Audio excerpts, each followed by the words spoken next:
And here we are again, and this has got to be the most controversial ranking, maybe, short of my Dallas Cowboys being towards the bottom of the league. My number 3 team, the Denver Broncos, here in my 2025 NFL Deep Dive series. Welcome back. Subscribe, hit the like button, do all that thing. This has got to be the ultimate, like, my guy team version, like we do in the draft, or it's like a my guy, this is my team. Number 3, I love Denver. I love Bo Nix. I love Sean Payton. I love Vance Joseph. I love Joe Lombardi. I just love what this group has put together in such a short period of time. They got the defending defensive player of the year in Patrick Surtain. They have a budding defensive secondary with Jahdae Barron, Brandon Jones, Taliona Hufanga is now here. Dre Greenlaw's there on the defensive side of the ball in the linebacking group. Nik Bonitto had a great second half of the season, breakout performance. Jonathan Cooper, one of the most solid guys in the league off the edge. A great interior defensive line group with Franklin Myers, DJ Jones, Zach Allen, some great depth with Malcolm Roach. Great edge depth with the rookie Q Robinson. They got Jonah Ellis. They got Dondrea Tillman. It's an amazingly run defense with Vance Joseph. Then you got Sean Payton's offense, new running backs, J.K. Dobbins, R.J. Harvey. They got rid of Devon Bell, which we'll get to. You know, they signed Evan Ingram to complement Cortland Sutton, all to help Bo Nix. And what helps Bo Nix also is having a great offensive line, which is what they have. We'll get to that as well.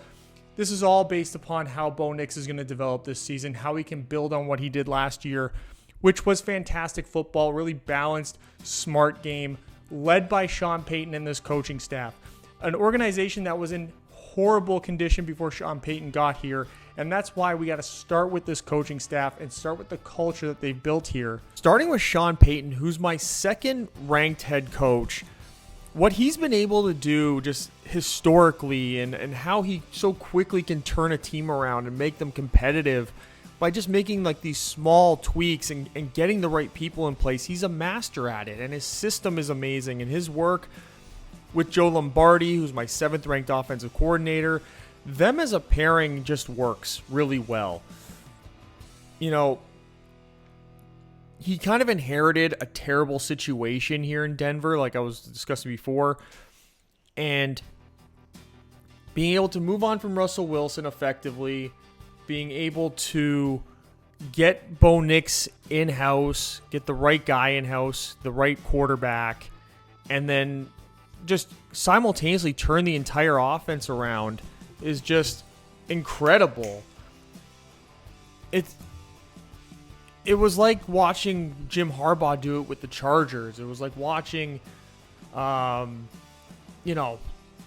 these other great coaches that just take over these organizations, and it's like immediately they're a completely different football team. And immediately they're a different offense or a different defense. In Peyton and Harbaugh's case, it's offense. They're all of a sudden just like a much faster team, a more aggressive team, a team that was looking to that was on the attack so much, and it wasn't so much that they were just trying not to lose games. That's what it felt like when it was Nathaniel Hackett and Russell Wilson there, and particularly even the first year of Sean Payton, it was like just trying to get through the year more than anything else. Bringing Vance Joseph as a defensive coordinator, former head coach of the Denver Broncos, he's established himself, really reestablished himself here as one of the top defensive guys in the league. You know, he produced the defensive player of the year in Patrick Surtain. He oversaw the development of Nik Bonitto last year and just the great rising tides of Zach Allen, for example, Jonathan Cooper even. You know, some other really good secondary guys are coming in, like Brandon Jones last year, who had his best season. He just focusing on the defense, and he did get some head coaching opportunities this past offseason as well. Inevitably didn't do anything with that, obviously.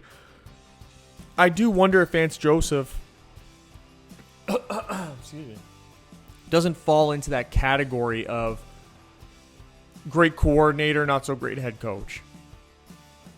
I think that might be that should be a fair assessment at this point in time. Now, could he be in a position inevitably where he becomes like Todd Bowles? Yes, but we've discussed Tampa Bay already. I don't know that that's somebody a team should necessarily be trying to get in as a head coach. I think Joe Lombardi is much more likely to be the guy who becomes a head coach first out of this group. And you got some really nice bodies in place, in the positional groups and like run game and pass game coordinators on both sides of the ball. It was really a very concerted effort on Sean Payton's part to raise the overall floor of what this team's performances can be through the way that they're coached and creating stability in a very unstable environment, very unstable team, a team that took a wild swing based upon the success of really just one team being able to pull it off, and that was the Rams with Matthew Stafford. They took a huge swing. The Colts did it with Matt Ryan. They did it with Russell Wilson, and it just didn't work. And it creates this ripple effect throughout the entire roster that Sean Payton then had to come in and gather up. And he did a really fantastic job at that and getting this team and getting Bo Nix to play really well, revitalizing Cortland Sutton on the offensive side. That offensive line played really well together. Garrett Bowles, Quinn Miners, Luke Wattenberg, like just really great talents there. And him now having a little bit of a different running back room to work with.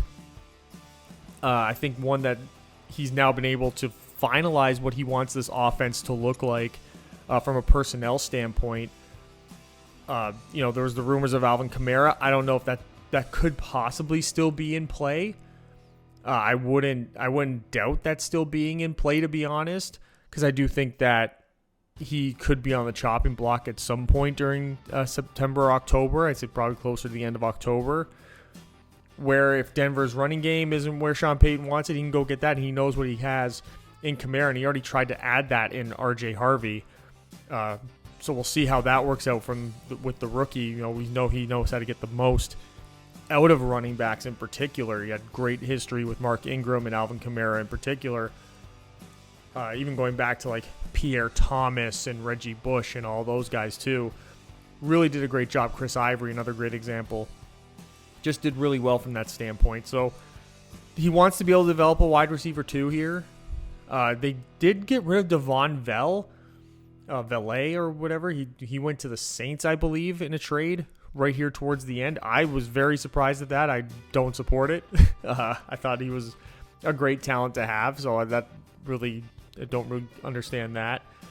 I do like that they added Evan Ingram. This is like the Jimmy Graham of the offense. He went and got his Jimmy Graham. Like, he made very obvious moves that when you see the signings that they made and the draft picks that they made, you kind of go, this all makes sense. Like, it's all starting to look like those really dominant New Orleans Saints teams that he had for those years there that he was down Louisiana. And having this great supporting staff with him, this is a big reason why this team is ranked this high. It's because that they're going to be hyper-disciplined.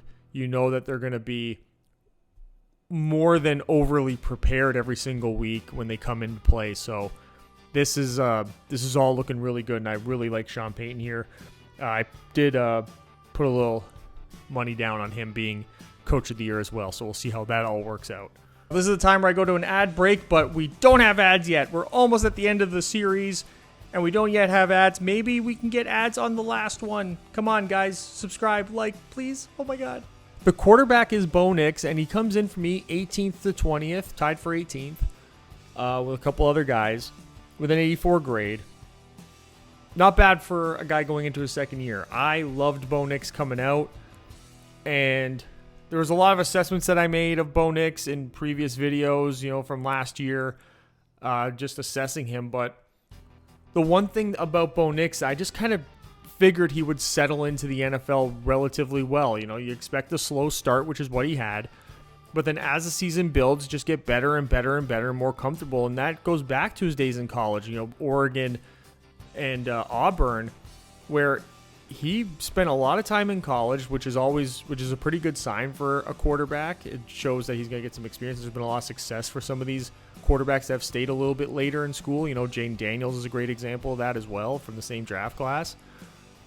But he ran two completely different offenses between Auburn and Oregon, and the expectations of him were so vastly different in both of those schools and both of those programs. And he was a star quarterback in both of those schools. The assessment of Bo Nix in college was people worrying about his ceiling and everything, but then he showed up. He had such great arm talent. He was very accurate. He was very intelligent, very smart with where he put the ball. And towards the end of the year, that really started to pick up in the NFL as well. Now, there were some deficiencies in his game, certainly in the intermediate areas. The timing would be off from time to time. He didn't necessarily have the best. Didn't have this wide variety of weapons or anything. I think that's why you go out and you get Evan Ingram as like this bigger slot guy to help out in those intermediate areas. Get somebody who's got some athleticism, a great catch radius to help improve that, because that was where he made almost all of his mistakes. Because putting the ball deep down the field, when asked to do that was executed incredibly well. In the short areas, check down areas, all that, he was doing pretty well at that as well. Did put the ball in harm's way 13 times, but had an adjusted completion percentage of 76.7. Made more than 20 big-time throws, which is a pretty good number to have. That's where you want like your quarterback to be. You want to have those big-time throws completed 20-plus times. Once you get into like 30, that's when you get to like the Josh Allens and all that. But, he's not saying that he's there at all. The play-action game was okay. His ability as the season got on, it did get better. When he was facing the blitz, he was above average. That's something that, when he was under pressure, he was terrible. So that's something that's expected from these rookies and their growing pains and getting used to the speed of the NFL in particular. And he went up against some really tough defenses, to his credit. The Chargers defense, with Bosa and Khalil Mack and all those guys that they had. The Raiders with Max Crosby, and then Kansas City with that defensive line that they had. Just in this division alone, there was a lot of tough matchups there. And a lot of really smart defensive coordinators that we've covered all up until this point that had really great schemes that knew how to attack a young quarterback, and they did it really well. So those struggles were expected from Bo Nix. But when he was kept clean, he was as good and as smart and as methodical as you would want him to be. And he ran the system the exact way that Sean Payton lays it out, and as he gets more comfortable, you're going to start to see him definitely become more of a, improviser. And I think that's going to help raise his overall game. And I think that's going to allow him to become much more of a contributor from a running standpoint as well. But I think the overall goal is that he's got the mental aspect of the game, and he's got the good arm talent, really good accuracy to run as a pocket passer the way that Sean Payton expected it of Drew Brees through all those years when he was down in New Orleans. So it's a really nice transition for Sean Payton to have the guy that he wants, one that's really moldable for him, because he's one of the great quarterback coaches that there's really ever been. And for Bo Nix to have the history that he has of being very coachable, of being very adaptable, and it's a really great fit, and it's a really great pairing. And if Sean Payton's plan is to coach for the next 10, 15 years, this could be a pairing that definitely sustains and lasts that long. You just want to see maybe get some more development from a weapon standpoint. You want the running game to be able to execute as well, in order for Bo Nix to not just have the weight of the entire offense on his shoulders, the way that it kind of seemed like it did throughout last year, where he was expected to make probably more than you would want a rookie quarterback to do on a game-to-game basis, because they couldn't get the consistency in the running game the way that they liked. There was a lot of transition going on around in the wide receiver and tight end rooms, trying to figure out who was going to fit in outside of Cortland Sutton in that group, as Marvin Mims sort of came along a little bit. So now with another year here and some more stability and some consistency now, another year in the film room, another offseason here, another camp for Bo Nix to sort of work out these little things. I think that Bo Nix can take that next step into that next tier this season by just purely sticking to the program that he's been assigned to. But he's coming into one of the lower end weapons groups that there is right now in the league. They're tied for 28th with a couple other teams going down as low as 30th. And it's sort of just what I touched upon here. They got their number one receiver in Courtland Sutton, who reestablished himself last year as like a legit wide receiver one. Now he's not Justin Jefferson, he's not Jamar Chase. He's just a different type of player. But from a contested catch standpoint, I mean, he had 20 completed contested catches. And if he just got the drops under control, then I think we'd see him enter into that class, into that conversation. Now that he got that healthy year after being injured for a little bit, coming off of injuries and all that, he, 81 catches, over 1,000 yards, 8 touchdowns on 132 targets. I think now, especially with Bo Nix, another year in the offense, they're going to put the ball in the air a little bit more. So his targets will probably end up going up quite a bit. His completions will end up going up a little bit. His touchdowns will probably get into double digits this season. Not a big run after the catch guy at all. He got most of his yards after the catch when running these like screen plays and these bubble screens that they had introduced. But from just being a pure route runner, it was just a lot of possession catch stuff. Even though he's a great deep threat, from a contested catch standpoint. And, an 85.4 passer rating when targeted is not what you want to see from your number one receiver. And, that's just, the process of him and his rookie quarterback at the time, just trying to build the chemistry between each other, getting used to each other's speed and where the timing is and all that, especially in those intermediate areas. He was a great intermediate threat, but he was really the only one that was much of an intermediate level threat. So now that you add Evan Ingram into there, you're going to see, I think, this a lot more from them. But he's the guy that it's just like you look back and you see like Marcus Colston, I think is a great comparison for Courtland Sutton, trying to stay within the Sean Payton world here historically. And I think Sutton's got a lot more of a pedigree. I think he's got a lot more of an upside than what Colston had. And I think him filling into that role in the Sean Payton offense, it did fit really well. It fit like a glove, to be honest. And, when you have a quarterback who is running the system and not trying to do too much, not trying to improvise all that much, it allows you as a receiver to focus more on what you're doing and doing it properly and doing it right, and then just making sure that you make the catch. And Bo Nix was putting it on target. He was doing a really good job at that.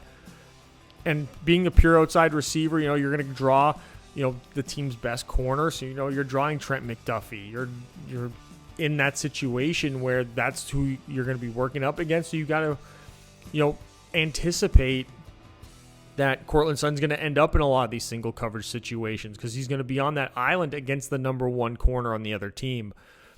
And now that's why being a great contested catch guy, I think that's something they can continue to exploit so masterfully the way that they did just a year ago. I mean, they gave him over 35 chances in contested catch situations, and 57% is a pretty damn good output for a guy. So, especially one that had drop issues, the way that he had, over 2 digits worth of sacks of drops, over 11% drop rate. He brings that down. That's going to see another acceleration for him in a lot of different categories. It's just a matter of him finding a complement here, and you anticipate it's got to be Marvin Mims, who definitely fits a wide receiver 2 role better than Troy Franklin, but Troy Franklin does have the built-in chemistry going back to Oregon with Bo Nix. They both were on the same teams together, graduated, came to the NFL together, et cetera, et cetera. So having those two available for one another, I think there is an underlying potential. It's just the problem with Troy Franklin is that he's just so small, right? Like Marvin Mims is not some giant by any means, but Troy Franklin is definitely on the smaller side. So the way that you use him, you got to be a little bit more creative with that, and I think that creates more manufactured touches for him, and it really limits what you can do offensively when you are trying to get him involved and trying to get him the ball. And when you have Evan Ingram, who's basically coming in as like this bigger slot, it does create a log jam for what Troy Franklin can be. Now, Evan Ingram had a really good run there in Jacksonville.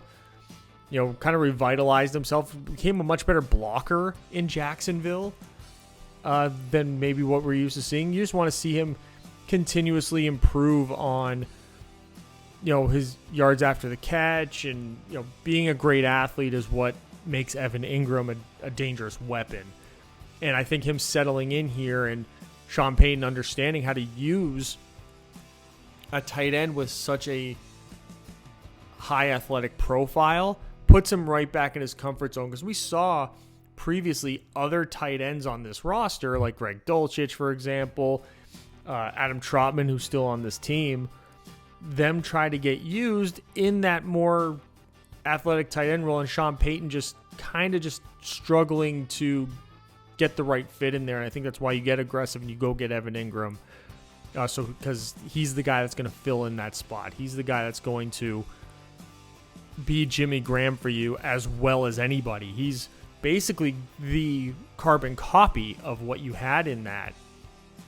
So I expect a big year from Evan Ingram as long as he can stay healthy. And I think Evan Ingram's time in Jacksonville, it allowed him to also improve as a run blocker, which I think will increase his amount of inline alignments throughout the season. Historically, he's under 40% every single year.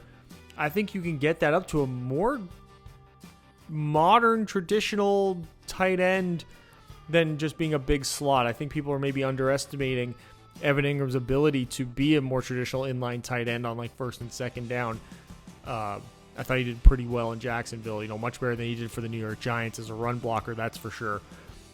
From the running back perspective, this is where I just feel like Alvin Kamara needs to be at least discussed as a receiving back option, if anything else. Because you have J.K. Dobbins, you have R.J. Harvey, you have Jaleel McLaughlin, who I just don't know which one of these guys is going to be the one that's going to take over that spot. It's an important role in this offense as well. I know you get R.J. Harvey to do that. I just don't know that R.J. Harvey, maybe I'm incorrect for my assessments on R.J. Harvey, but I just didn't see it when they picked him. I thought that they would have been better off getting somebody else, being more aggressive maybe to get a different running back if they were going to pick one up in the draft. I do love the J.K. Dobbins one, but that's more from a pure running back perspective. There's a lack of depth in this weapons room as well, which I guess opens up for competition and allows a breakout star. I just, again, looking at this, I don't understand why you get rid of Devon Bell unless you're seeing something in a Troy Franklin, a Trent Sherfield, or the rookie Pat Bryant that, other people weren't really seeing throughout this offseason. So there's a lot of potential here. It just seems like it's pretty top heavy as well in terms of like you got your number one, number two weapon, and then everything else is just hope that you can play the matchups, I guess, from week to week. But this running back room is 23rd, mostly because it's going to be more of a by committee from the looks of it, from the way that it's constructed, and just from knowing Sean Payton and historically how he likes to go about things. And with J.K. Dobbins, again, I keep going back to the New Orleans comparisons. That's the easiest ones to go to. You had Pierre Thomas and Reggie Bush. You had Mark Ingram and Alvin Kamara. Now you got J.K. Dobbins and R.J. Harvey, who I think are going to have very carved out roles for each other. And, I think Harvey is going to get opportunities as to be a runner. Certainly, he's going to get those opportunities quite often. But J.K. Dobbins, I feel, is at least going to start the season for a majority of the season, be the lead back as long as he can stay healthy. He's always been this like unrealized potential, because of his injuries that he had coming out of Ohio State, going to Baltimore, never really was able to get it going. And then last year, finally was able to get it going. Finally was able to have like a real season of being like a true back in the league. And 192 carries, had 905 yards, just short of 10 touchdowns. Had a pretty good missed tackle rate, was really good getting first downs in those third down situations. So I think he really going to settle into this organization, into this role really well on this team. 4.6 yards a carry.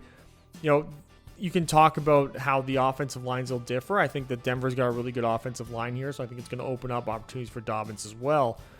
And I think that him getting a role of being like this punisher, you hope that he can maintain his health. He's been kind of made of glass since his senior year, maybe even before that, or whatever his last year, senior year, his last year at Ohio State, coming into the NFL and sort of continuously having setback after setback. So you hope that he comes in here and can pick up where he left off with the Chargers and get to be the back that people were really hoping for him to be. RJ Harvey had a great college campaign his last year in college. I mean, he had 22 touchdowns just last college season. 1,500 yards, nearly 1,600 yards, and he did it on 212 carries, or 222 carries. He's not going to get that many carries this year, you don't think. But he's, 6.8 yards per carry. Maybe he can get that to, at the pro level, he's a 4.5 yard per carry guy, him and Dobbins both. I think you got a pretty solid running back room where you can get guys to do a variety of different things. And I think that Harvey and Dobbins can be interchangeable in a lot of ways as well. You don't have to run a very specific type of offense from a run game perspective or from a scheme perspective just because one of them's in there. Obviously Harvey much more zone, and Dobbins was more gap last year, as you can see. But I think that the ability to balance that out, I'm not saying that neither one can do the opposite either. So there's a world of opportunity here that they're going to have, they're going to try for at least, I say, 6 to 8 weeks to see if they can get a good balance here and have a really good running game before I think they start to maybe get aggressive and look into the veteran market more, into the trade market. But I think if they're settling in at like 4.5 yards a carry, 4.8 yards a carry, as long as they're in that range and in that area and they're not below 4.5 yards a carry, I think Sean Payton's going to be very satisfied with what this running game could be. And I think that you can throw in Jaleel McLaughlin, a change of pace there. Tyler Beatty is really underrated to a large degree. I think having this variety in his backfield, being able to turn out and keep fresh legs, will allow them from a statistical output and from an impact, I think, be able to outplay like individual talent levels of 23rd. Like it could be very much an upper half of the league run game just because of how Sean Payton is going to design it and how he's going to put these guys in positions to succeed and use them in the pass game, use them in the screen game, outside runs, inside runs, counters, all that. All these things are going to be introduced. There's going to be such a large variety of it that I think it's, unless they regress into what they were last year from a backfield perspective, that it's almost unfailable what they have here now. You have this quality of an offensive line, it makes the offense so much better. It's going to open up so many opportunities for these backs to make it work. They're my favorite and best pass blocking unit in the league going into this season. I have them 10th in run blocking, and that's mostly because, between Wattenberg and Powers, I'm just kind of not overly impressed with them from a run blocking perspective. From a depth perspective, they got Alex Forsyth and they got Matt Pert, who are kind of going to be the swing tackle and the swing interior offensive lineman. But they have such great talent outside of that. You got Garrett Bowles, who's an elite level left tackle still in his career. Very quietly has been one, for a while now. He's just really, really great. He 671 pass snaps, gave up only 2 sacks, 20 pressures. That's just that's elite level performance, especially when you got a rookie quarterback in there who maybe is going to hold the ball a little bit longer than you would like him to at times. That sort of hangs you out to dry. Maybe doesn't have the best maneuvering in the pocket every single time, so you end up in a bad position because of that. And I think that he was able to navigate all these things going up against such great pass rushers every single week even from a run blocking perspective, he's not terrible. The one issue that Garrett Bowles had last year is that he took too many penalties. And so you want to see him bring down those penalties, specifically, false starts and all that, just trying to get a jump on what the opposing edge rusher was going to be doing on that particular play to protect his young quarterback. And I think as you get more trust in your quarterback and the quarterback gets more trust in you, those penalties are also going to start dying down a little bit, because everyone's going to know where they're supposed to be. Everyone's going to know where they are in the pocket or on any given play. So you're going to be able to make sure that you manipulate the defensive line in a way that's going to help benefit you. And Garrett Bowles, being such a high IQ player, veteran player at this stage, he's going to fit in perfectly for that. And it's just a really great guy that they've been able to keep around, even when there was rumors in years past that he was going to be somebody on the way out. Ben Powers and Luke Wattenberg. Luke Wattenberg, just an amazing pass protector. That was really what he did at such a great level last year. Ben Powers is like your balanced interior, unfantastic offensive lineman, but I think he just fits really well. Then you got Quinn Miners, who is probably everyone's favorite fat man. He is probably the best guard in the league coming into this season. Whether it's zone or gap, he's just an elite run blocker. Probably the best run blocking guard in the league. It's definitely him up there with, a couple of guys, but he's got it pretty much for me here. Even from pass blocking, he only gave up a sack and 12 pressures all last year on 682 snaps. And that's with kind of with probably being attacked more on the right side with more exotic things while they just try to beat up on the backside. Only took 5 penalties also, so just elite level power, elite level athleticism. He combines both so well. He's just a gritty player. He's just an old school badass interior offensive lineman who has great hand placement, great punch. You rarely ever see Quinn Miners make a mistake. I think that that's a very important aspect of his game, is that he's almost never the reason why a play doesn't work, which isn't true for so many other linemen in the league, even the great ones. Really, it's Jordan Mailata and Quinn Miners are like the only 2 players in the league where you watch a game that they're in, and if a play doesn't work, at no point do you go, oh yeah, that was on them. They're like the only 2. I'm sure there's one out there that somebody can think of right now where it's just like, oh, that was this game. But like everything I've seen is just like, the guy is just rock solid. And that makes everyone around you better as well. It makes Mike McGlinchey a better player who, as he's aged, has slowly just sort of drifted off. But he's basically the tackle version of Ben Powers at this point, where he's a good starter, just unspectacular, but in both aspects of the game, he's going to be able to deliver for you with starting quality performances.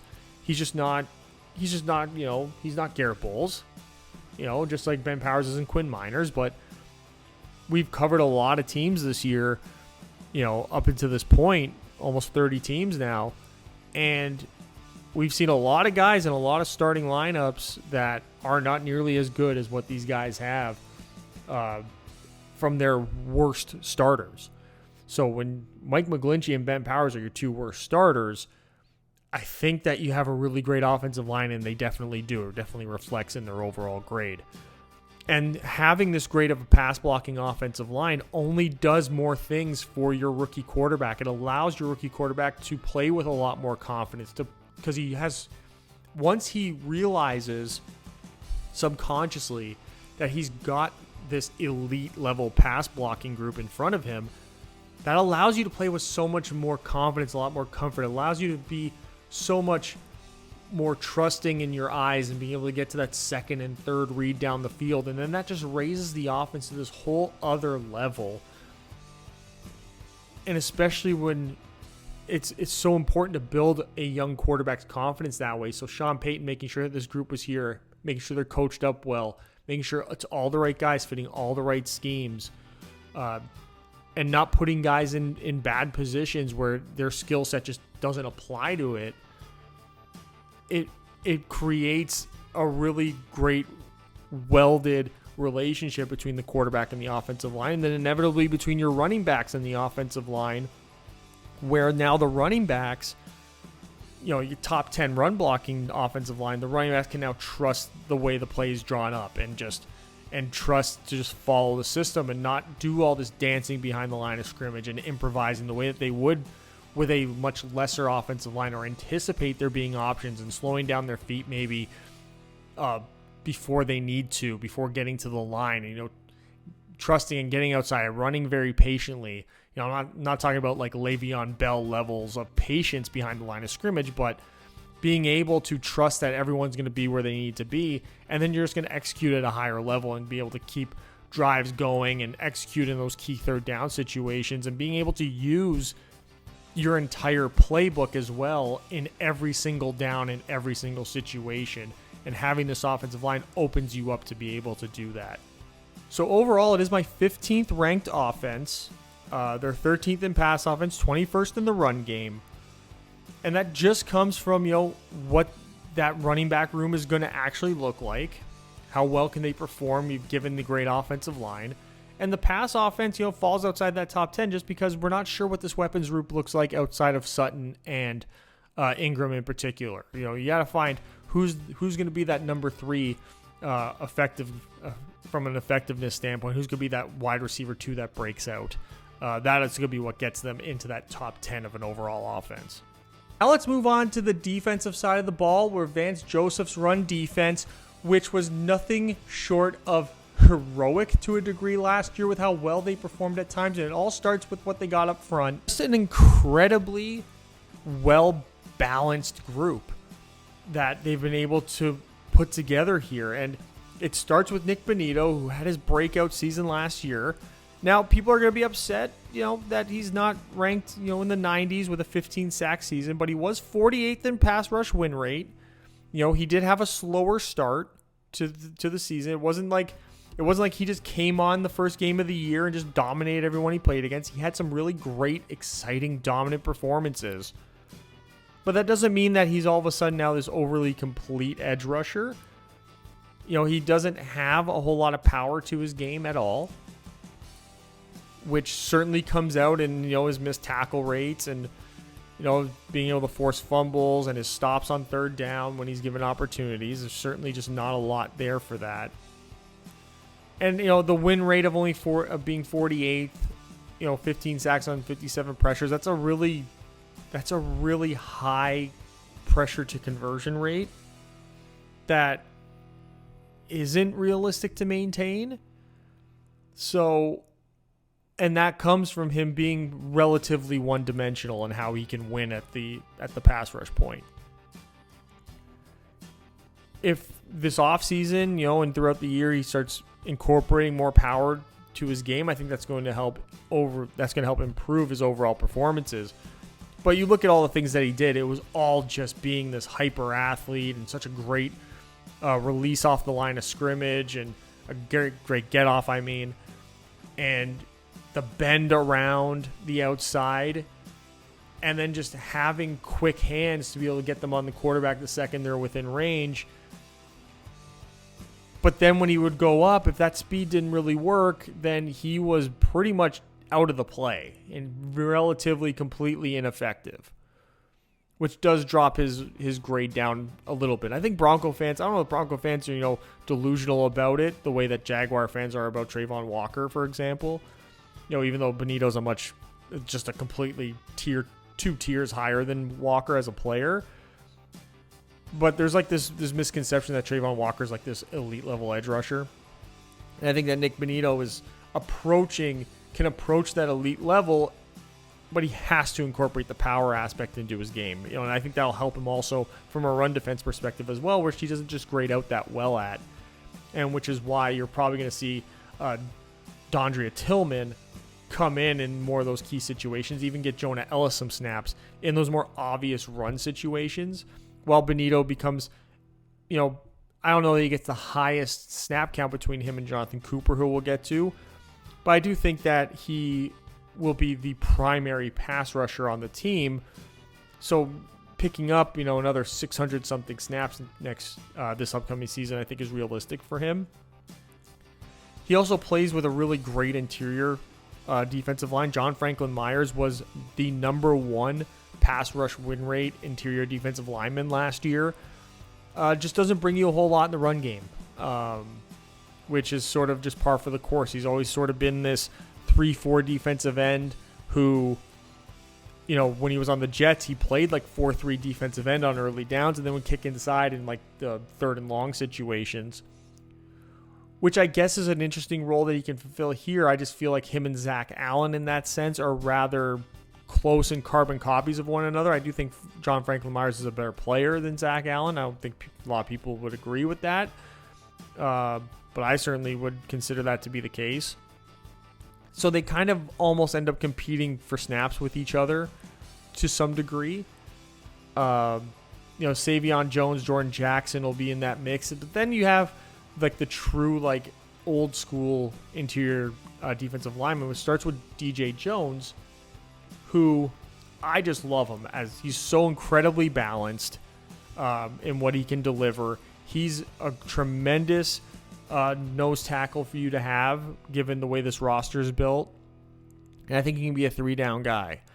I think having Franklin Myers and Zach Allen and then Malcolm Roach around you, of creating a rotation, does allow you to not completely overuse him, which does keep him fresher than he otherwise would be in other situations. But, from by a nose tackle, 17 pressures, working on double teams the entire time is got to be exhausting. But on those 3rd downs, when he was out there on those 3rd downs, he was 5th in stops percentage amongst interior defensive linemen last year, which speaks volumes to how effective he can be when given the opportunity. He did only have 464 snaps, though. So there is a pattern here from this defensive line group of just not having ridiculously high snap counts because, Vance Joseph did use the rotation incredibly effectively, and that's why they were able to perform at such high levels pretty much across the board.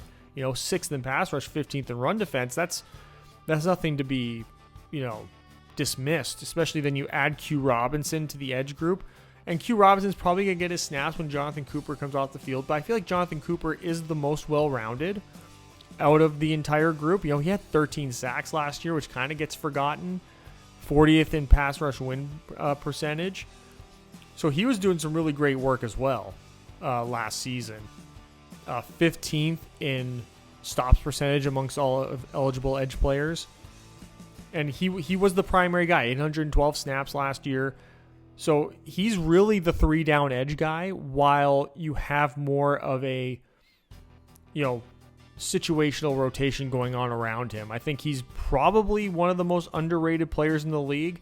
I would put him up there with, he's not like some edge 1 by any means, but I think as, that number 2 edge guy on a roster goes, just so incredibly balanced, so incredibly, in his skill set and in what he can deliver on passing and running situations.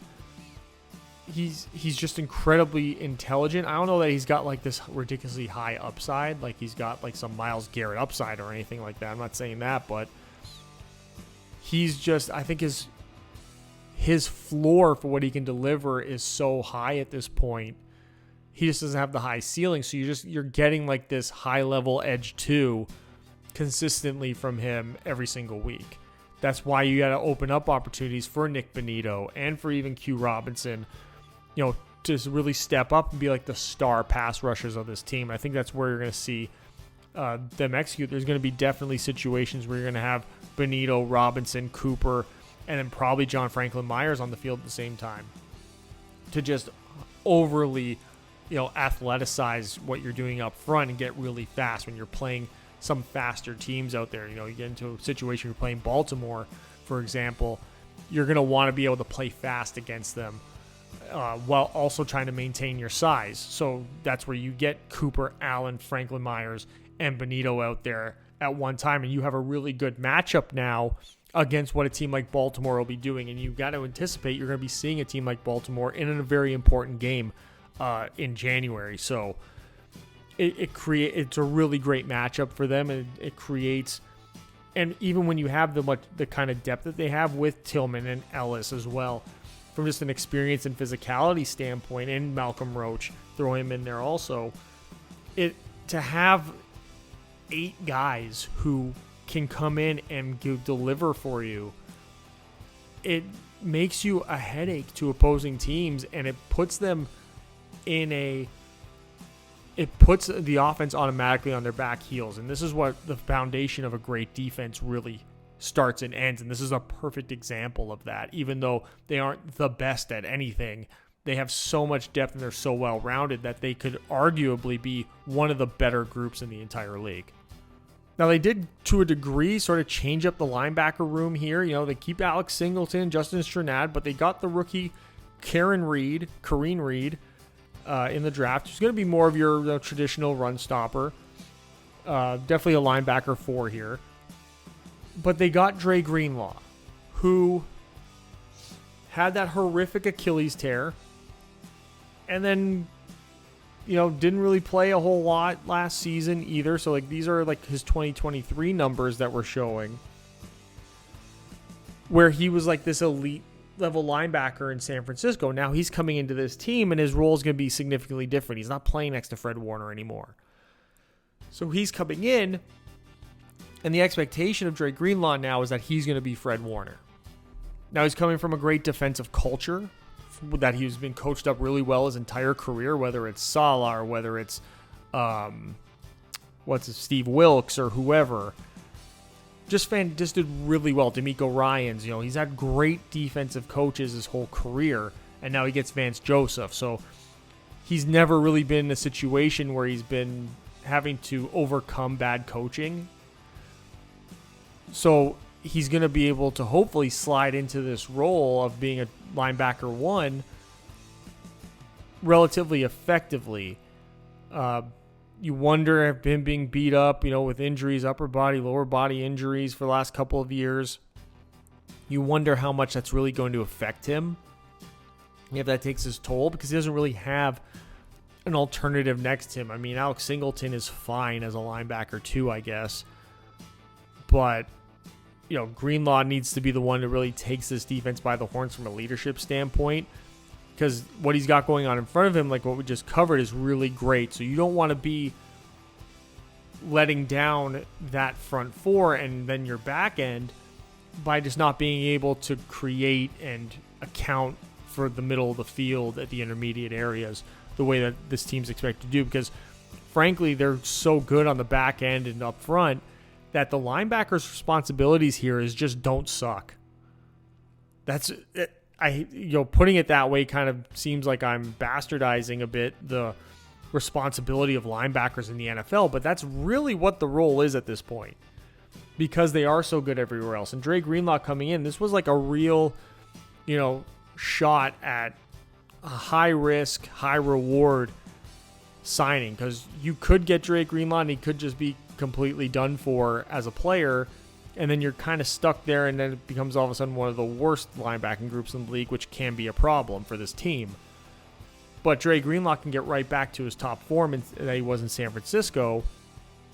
And then now you got a near top 10 group in the league that's more than good enough to take this entire defense over the top. So he's really the one to watch here. Because you got Singleton kind of is what he is. Justin Strnad is what he is, more of a special teams guy anyway. But, maybe Kareen Reed steps up in a huge way if he's given the opportunities to do so. But there doesn't seem to be a whole lot of space for true movement here of this group. They kind of are, the players kind of are what they are at this stage in their careers, with barring some miraculous breakout from somebody. I mean, it's still a good group, and you just want it to be healthy. You just need to hope that it maintains its health from that level. I'm surprised they didn't bring in another linebacker and that they decided to go with 4 linebackers this year. Got rid of a couple of guys. Some injuries got, picked up along the way. Surprised they didn't. They still might at some stage, but it's still solid. It's a solid group. I wouldn't be upset about having this group.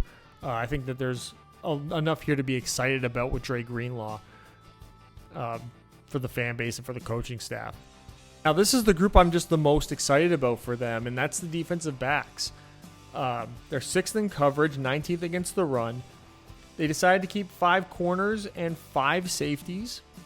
They brought in some new faces here, but we're going to start with, the defensive player of the year, the defending defensive player of the year, Patrick Surtain. Gets a 97 in coverage. He's an A run defender, A+ in zone, B+ in man. Was targeted 52 times, gave up 37 catches for 317 yards. Only allowed a single touchdown, had 4 interceptions, 5 pass breakups, a 61.1 passer rating when targeted. He took 11 penalties, which felt high. But just being so incredibly dominant in so many on every other snap of the game, you can pretty much give him 11. We'll call them smart penalties. Majority outside corner. Can come into the slot, but, why would you? He's the guy that you put out there on an island against the other team's best wide receiver, and you've pretty much locked down that side of the field. And it allows you to roll your safeties to the other side, allows you to be more aggressive from a blitzing perspective. It allows you to be more inventive on how you sort of roll zone coverages and stuff like that. And his ability in zone coverage is the elite upon the elite in the league. His eyes and his instincts, they are so strong. And it's just, and his ball skills are amazing. He baits quarterbacks in, and has great makeup speed, great hips, really loosen the hips to being able to get turned around and after he baits a guy in to get back into position really well. Great at high pointing the ball, really good hand placement, anticipating the late hands and the late eyes of the receiver, just never seems to lose that many reps. Even when he gives up a catch, it doesn't really seem like he's lost the rep. It was sort of like, well, yeah, the guy caught it, but he didn't get nearly as much out of that as the offense was trying to get out of that play because Surtain was just all over him, and Surtain just made the play. And I think his aggressiveness in the run game reflects in how aggressive he is in coverage, which is why you pick up 11 penalties in a season. But that you can clean up so many of those penalties and get that down to 5 or under, I think, pretty easily this year without giving up significant ground in terms of your overall ability and your overall performances. And I think them adding Jahdae Barron in the first round, Jahdae Barron is, took 219 slot snaps. I think a majority of his role now in the NFL is going to be as a slot guy from the looks of it. But very similar makeup in terms of how they play zone to man. Barron took significantly less penalties, had no touchdowns given up, 4 interceptions, 7 pass breakups, had a 38 passer rating when targeted just last season. So very somehow under the radar, I guess because all the attention was on Travis Hunter, and I'm surprised Barron didn't go much earlier in the draft based upon how he produced. But him coming in, sliding in, being a great zone guy, I think pairs up really well with what they have in Patrick Surtain. He's also not afraid to stick his head in there in the run game either, which is just a huge benefit as well. I think they make up a really good pairing with each other from that aspect. Now, Jaquan McMillan and Riley Moss, not overly aggressive players. I think McMillan still has really good qualities to him. I think Riley Moss has great opportunities this season to be a starting outside corner. I think the competition really is between him and McMillan. We know the other outside corners solved. We know the slot guys solved with the first round pick and Jahdae Barron. So we'll watch Riley Moss and Jaquan McMillan really muscle each other for position for most of this season, as they kind of were doing throughout camp. We'll see who ends up being the long-term starter there. I'm sure there'll be games where one guy will start and the other won't. I think McMillan has a little bit more flexibility as well to be more of a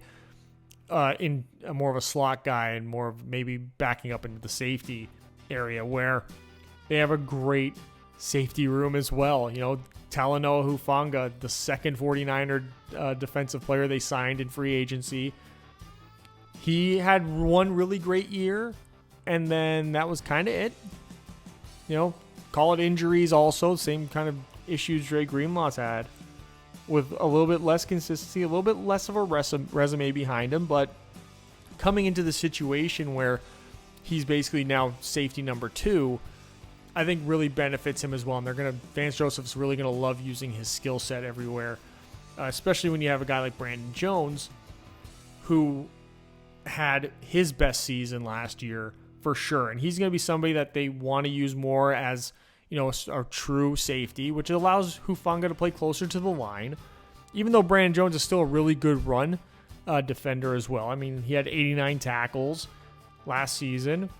He only gave up a 61.8 passer rating, 1 touchdown allowed, 3 interceptions, 6 pass breakups, less than 300 yards allowed when targeted, which is an absurd number for a safety to have considering how far off the ball they're playing.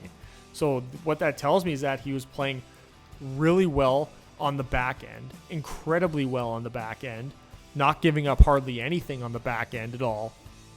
And when they was giving up something, it was when he was coming up and playing much closer to the line of scrimmage, which now with Hufanga there, you don't necessarily need to put him in those situations all that often. Even though he's a great player and you can put him in those situations, you're going to want to from time to time. It's not going to be to the necessity that it was last year where he took 273 box snaps and over 100 slot snaps. McMillan's going to take a lot of those slot snaps, I think. I think you're going to see a lot of those box snaps go to Hufanga. He only took 2 penalties as well. He was just a really elite player. And I think that when Patrick Surtain just had the year that he had, it allows a guy like Brandon Jones to fall significantly under the radar, which is unfortunate because he's a great player. And I think that this is the year where if he can repeat what he did last season, he's going to have the attention that he wants. Because I think now Patrick Surtain sort of had his time in the sun. Patrick Surtain's had his breakout moment. Now people expect greatness out of Patrick Surtain at a really high level. So now when you get Brandon Jones performing this kind of way, if he repeats these kind of numbers next season, people are really going to be getting on the Brandon Jones train, sort of the way they get on the Jesse Bates one, for example, because he is entering that stratosphere of those true elite safeties you get in Jesse Bates and Kyle Hamilton. If he improves in the run game just a little bit, he's gonna legitimize himself in that conversation here. A real great free agency signing by Denver to bring him in. Vance Joseph did a great job with him last year, and that's why you got to have so much confidence in, them having Jahdae Barron here, in Hufanga coming in Dre Greenlaw coming in. You got to have all this confidence in them when you see a performance like Brandon Jones, who really, when he was time in Miami, was kind of just, seen as a depth safety guy. So, kudos to Vance Joseph for getting the most out of this guy. And with that, Hufanga and Jahdae Barron, I'm expecting really good things for throughout the season as well.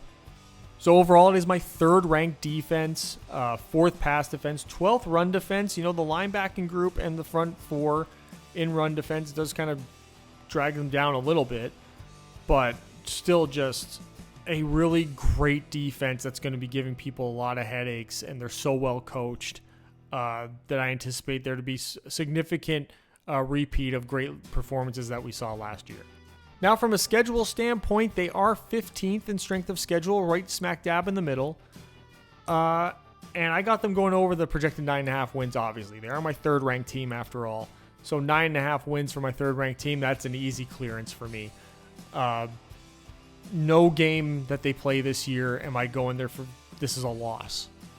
Because, they get the Titans, the Colts, they get the Bengals at home, they get the Jets, the Giants, the Cowboys now without Micah Parsons. So what's that pass rush even going to look like against that great offensive line? They unfortunately, they have to play Kansas City twice. So, that's a toss-up game both ways. They got to play Washington on the road. They got to play the Raiders twice. So that road game against the Raiders might, kind of suck. They do got to play Green Bay now with Micah Parsons, which does really create a brutal matchup. Luckily, they're getting them late in the year, I would say. They get Houston on the road, which kind of sucks. You kind of wish you got Houston at home and maybe the Jets on the road. You do play Philadelphia on the road. It's a tough division in general. We've seen a lot of this, the Chargers and the Chiefs, like they're both top 10 teams in this league. It's a really tough division. It's probably the best division in the league. So like those games can really just go either way for the most part. So if they can pull off 4 wins within their division, then they're significantly ahead of the game as it is. But I feel like they'll catch the Chargers and the Raiders in those home games for sure. It's just the Chiefs one. I feel like it kind of goes back and forth, but they should finish 500 in their division at minimum. And then getting the Bengals and getting the Titans and getting the Colts that early in the season, I think is hugely advantageous for them. Yeah, it's a great. I got 1, 2, 3, 4, 5, 6, 7, 8, 9, 10, 11, 12. They got anywhere from 1, 2, 3, 4, 5, 6, 7, 8, 9. They got anywhere from 9 wins. 9 wins is like the worst case scenario for them. But they got 9 to 13 wins on this schedule by my estimation. So big things for them. And they are overall my 3rd ranked team. Number 2 head coach, 15th ranked offense, 3rd ranked defense. And I think that offense is going to grow significantly throughout the year as they sort of settle in these new players. And Bo Nix gets another year of true week-to-week preparation under his belt. I'm big things from this organization and team. And there it is, my number 3 team in my 2025 NFL Deep Dive Series, the Denver Broncos. That's right, Denver Broncos. Thanks for watching this far. Thanks for getting to the end. Subscribe to the channel, like the video, and I will see you guys with my number 2 video and my number 1 video coming up, and all the other videos that I've done in the series on the other side of my head. That's going to be coming up shortly on my little end screen. So let's get to the end screen. See you guys next time.